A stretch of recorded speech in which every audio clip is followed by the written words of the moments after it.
नमस्कार दोस्तों आज की वीडियो में बात करने वाला हूं जो हमारा पैसिव वॉइस है, जो आपका ये एग्ज़ाम होगा इलाहाबाद हाई कोर्ट का।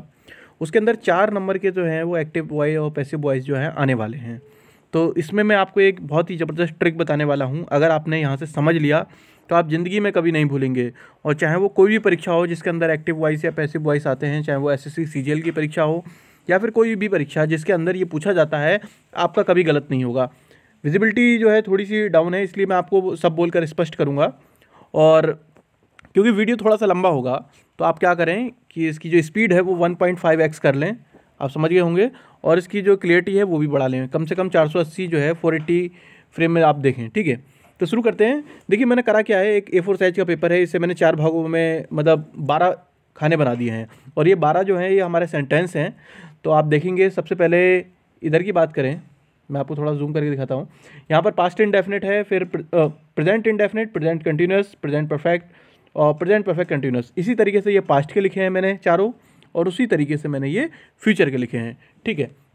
अब होता क्या है पैसिव वॉइस और एक्टिव वॉइस में, देखिए सबसे पहले आपको ये पता होना चाहिए कि कौन से सेंटेंस के अंदर कौन सी हेल्पिंग वर्ब लगी होती है। जैसे कि प्रेजेंट इंडेफिनिट की बात करते हैं तो अगर इसका अफर्मेटिव सेंटेंस है तो एस या ईएस का इस्तेमाल होता है वर्ब के अंदर। अगर निगेटिव होता है तो डू नॉट और डज नॉट का इस्तेमाल होता है। उसी तरीके से प्रेजेंट कंटिन्यूस के अंदर जो है इज एम आर का प्रयोग होता है ना। यहाँ पर विजिबल नहीं है इतना, इसलिए मैं बोल के बता रहा हूँ। और जो प्रेजेंट परफेक्ट है वहाँ पर आएगा हैज़ और हैव का इस्तेमाल होता है और वर्ब की थर्ड फॉर्म होती है। ये बेसिक्स हैं, आप लोगों को पता होंगे, बस क्योंकि एक बार दोबारा से रिवाइज हो जाए इसलिए मैं आपको कंफर्म कर रहा हूँ।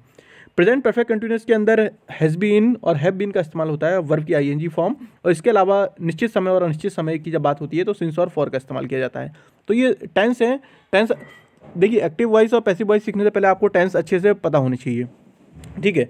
अब देखिए इसके अंदर जो सबसे बढ़िया ट्रिक ये है कि जो लास्ट के तीनों सेंटेंस हैं आप देख रहे होंगे, present perfect continuous, past perfect continuous और फ्यूचर परफेक्ट कंटिन्यूस, इन्हें तो क्रॉस कर दीजिए, इनका पैसिव वॉइस नहीं बनता है, ठीक है। इसके अलावा जो फ्यूचर कंटिन्यूस है इसका भी नहीं बनता, तो ये 3 को आपको क्रॉस कर देना है।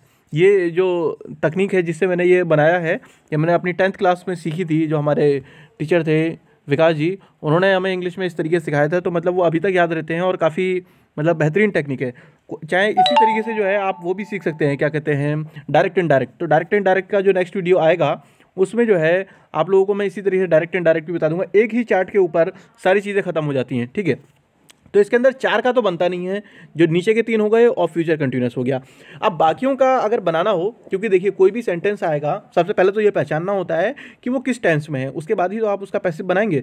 तो सबसे पहले आपने उसकी पहचान लिया कि ये जो है इस पर्टिकुलर इस टेंस के अंदर है। तो मान लीजिए प्रेजेंट इंडेफिनिट का है, अब उसे पैसिव में बदलना है। तो देखिए एक नॉर्मल चीज़ जो होती है पैसिव वॉइस में, वो सब्जेक्ट को ऑब्जेक्ट बनाते हैं और ऑब्जेक्ट को सब्जेक्ट बनाते हैं, इतना तो आपको पता होगा।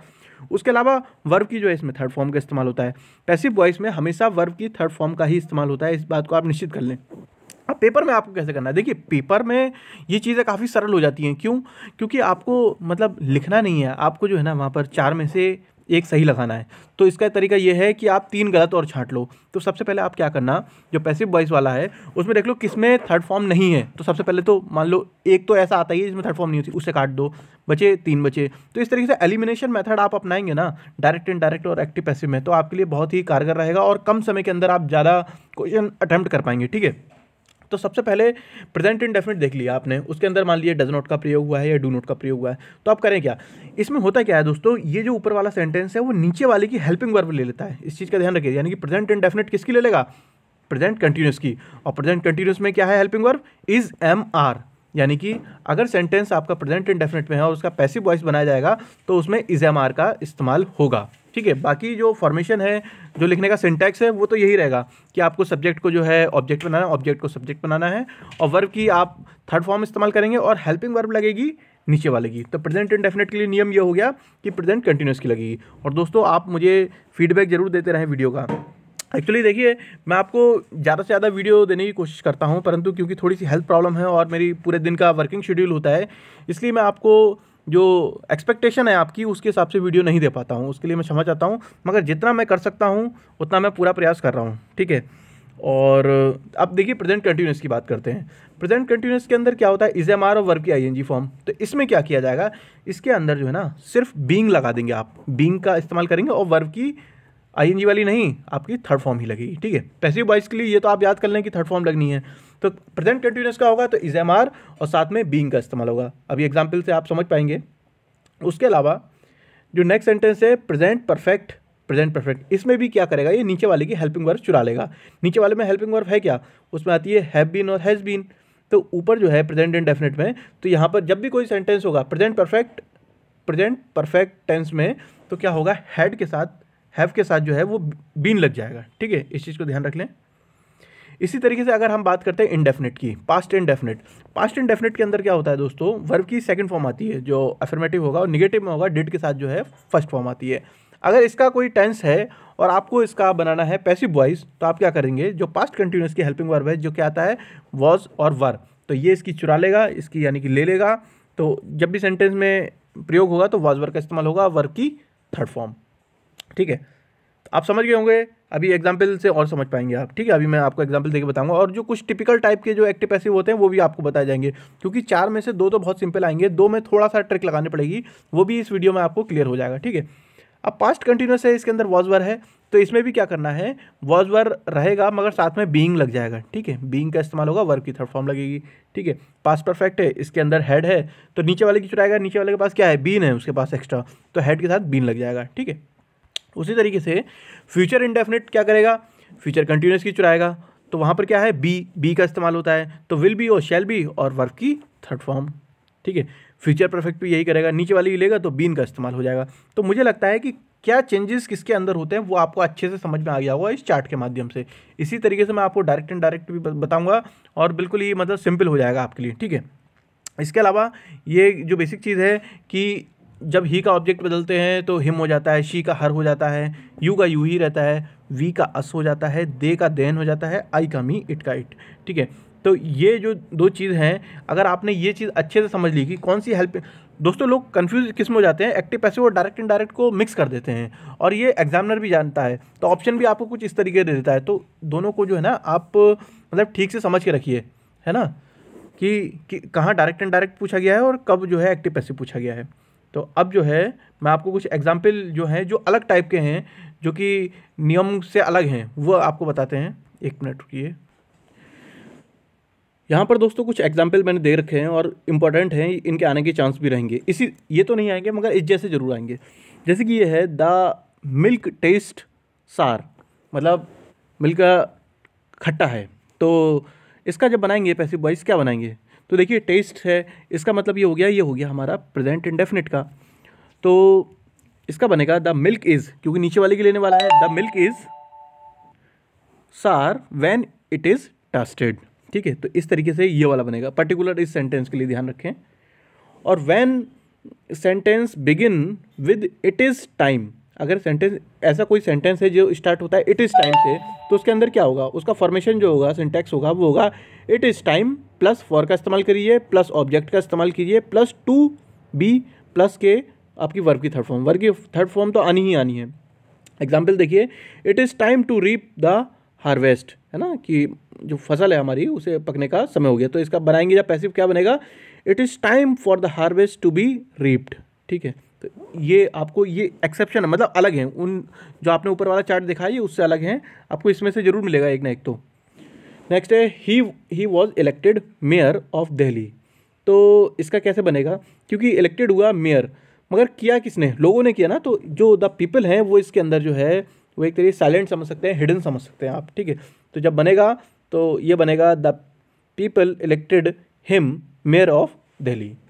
इसके अलावा कुछ होते हैं दोस्तों इम्परेटिव सेंटेंस जो कि लेट से शुरू होते हैं, उसके साथ क्या करें, उसका जो तरीका है उसमें ये करेंगे आप let plus object plus be plus verb की थर्ड फॉर्म, ठीक है। जैसे कि ये है प्रिपेयर टी, चाय बनाओ, ठीक है। तो इसका अगर पैसिव बनाना होगा तो पैसिव में बनेगा लेट टी बी प्रिपेयर्ड, ठीक है। तो ये चीज़ आप ध्यान रखें दोस्तों। और open the door, open the door अगर आया है तो बिल्कुल सेम इसी तरह let the door to be opened, या फिर इस तरीके से बना सकते हैं you are requested to open the door, मतलब दोनों ही तरीके हैं, दोनों में से कोई से भी आप बना दें। और दोस्तों इसका अगर आपको पीडीएफ चाहिए जैसे कि आप देख रहे हैं तो आपको टेलीग्राम ग्रुप पे मिल जाएगा, टेलीग्राम ग्रुप आप जो है इंस्टॉल कर लें, अपने ऐप इंस्टॉल करें, उसके बाद जो है उसमें सर्च करें स्टडी विद हैप्पीनेस और आप जो है ग्रुप में ज्वाइन हो जाएंगे और आपको ये PDF मिल जाएगा वहाँ से, ठीक है। नेक्स्ट है दोस्तों Alexander expected to conquer the world. तो ये क्या बना जाएगा इसका पैसिव बनेगा it was expected by the Alexander that he would conquer the world, ठीक है। तो कुछ ऐसे हैं, तो ऊपर वाले हो गए, ऊपर वाले में से एक आने के चांसेस हैं कि इस तरीके का नियम का इस्तेमाल करके बनाया जाए। और जो ये दूसरा वाला पेज है इसमें से भी आने के चांसेस हैं, ये भी मैंने अपने नोट्स जो हैं उन्हीं में से ही आपको शेयर कर रहा हूँ। तो इसमें ये है दोस्तों पेंट कवर्ड द क्या है lock, paint covered the lock. तो इसका क्या होगा दोस्तों, द लॉक वॉज कवर्ड, ये तो बना लिया आपने सिंपली, क्योंकि देखिए ऊपर आप देखेंगे कि पास्ट इंडेफिनिट का है तो वॉज वर्ड का इस्तेमाल होगा। द लॉक वॉज कवर्ड, मगर यहाँ पर आएगा विद पेंट, तो पेंट के लिए विद का इस्तेमाल होता है, तो इस चीज़ को ध्यान रखिए। कोई दूसरी चीज़ कवर्ड की जा सकती है पेंट से, तो अगर आपके सेंटेंस में पेंट का इस्तेमाल आए तो वहाँ पर विद का इस्तेमाल आपको करना है। उसके अलावा ये लिखा है one should keep once promise, कि मतलब अपना जो है वादा निभाना चाहिए, तो promise should be kept, one का यहाँ पर हट जाएगा जब इसका बनाएंगे आप, तो इतना ध्यान रखें, ठीक है। नेक्स्ट है the fire burn the house, मतलब आग ने जो है घर जला दिया, तो क्या होगा the house was burn in the fire, मतलब जब फायर की बात आएगी तो आप इनका प्रयोग करेंगे, ये प्रीपोजिशन है, हो सकता है उसमें भी पूछी जा सके। और जब पेंट की बात है तो विद का इस्तेमाल करेंगे, ठीक है दोस्तों। अभी 3 और रह गए हैं। यहाँ पर लिखा हुआ है योर परफॉर्मेंस प्लीज्ड मी, कि आपकी परफॉर्मेंस ने मुझे खुश किया। तो आप बताइए कि आप इन वीडियो से खुश हो रहे हैं या नहीं हो रहे हैं। तो इसका बनेगा I was pleased with your performance, यानी कि प्लीज्ड आएगा तब विद का इस्तेमाल होगा, ब्रंट आएगा तो इनका इस्तेमाल होगा, और कवर्ड आएगा, पेंट आएगा तो विद का इस्तेमाल होगा। मतलब ये चीज़ आपको ध्यान रखिए, इन द फायर में जो है आपको इनका प्रयोग होता है। मतलब छोटी छोटी प्रीपोजिशन है, ये आपको नंबर मतलब सिलेक्शन दिलाने में आपका बहुत सहयोग करने वाली हैं। फिर है द पोट कंटेन्स मिल्क, ठीक है, तो इसका क्या बनेगा the milk is contained in the pot, ठीक है। फिर एक जो सबसे इंपॉर्टेंट नियम है जो आपको मतलब हमेशा याद रखना चाहिए, नरेशन में क्या होगा, जो मस्ट का प्रयोग हुआ है सेंटेंस के अंदर कहीं भी मस्ट का, तो उसे हेड टू में चेंज किया जाएगा, ठीक है। तो ये भी ध्यान रखें, और इसके हो सके तो आप प्रैक्टिस सेट हों तो वो लगा के देखिए कितना आप सही कर पा रहे हैं, ठीक है, वो ज़रूरी है प्रैक्टिस सेट लगाना। और क्योंकि अभी समय कम है तो अभी मैंने आपको एक्टिव पैसिव करा दिया है, अब डायरेक्ट इनडायरेक्ट का भी बनाऊंगा, क्योंकि 4 क्वेश्चन आपके यहाँ से आएंगे और 4 जो है डायरेक्ट इनडायरेक्ट, तो ये तो कम से कम होनी चाहिए। GS के लिए मैंने आपको बुक बता दी है, वो आप देख लेना, अगर वीडियो नहीं देखा है तो आप वहाँ से कवर कर लेना। समय कम है, जितना ज़्यादा कर सकते हैं आप करिए, ठीक है। जिन लोगों की पहले से तैयारी है उन लोगों को थोड़ा फ़ायदा मिलेगा। और प्लीज़ बस मैं ये कहूँगा थोड़ी सी एक्सपेक्टेशन जो है ज़्यादा मत करिए मुझसे कि मैं बहुत ज़्यादा सिलेबस करा पाऊँगा। मैंने आपको बताया थोड़ी सी हेल्थ प्रॉब्लम है, डिस्क वगैरह थोड़ा बैठने में प्रॉब्लम होती है, जिस वजह से जो है मैं ज़्यादा वीडियो नहीं बना पाता हूँ, ठीक है दोस्तों। मगर फिर भी आप लोगों का इतना सपोर्ट मिल रहा है, आप लोग वीडियो को लाइक करते हैं, जिससे कि मैं और उत्साहित हो जाता हूँ आप लोगों के वीडियो बनाने के लिए। धन्यवाद दोस्तों, जय हिंद, जय भारत।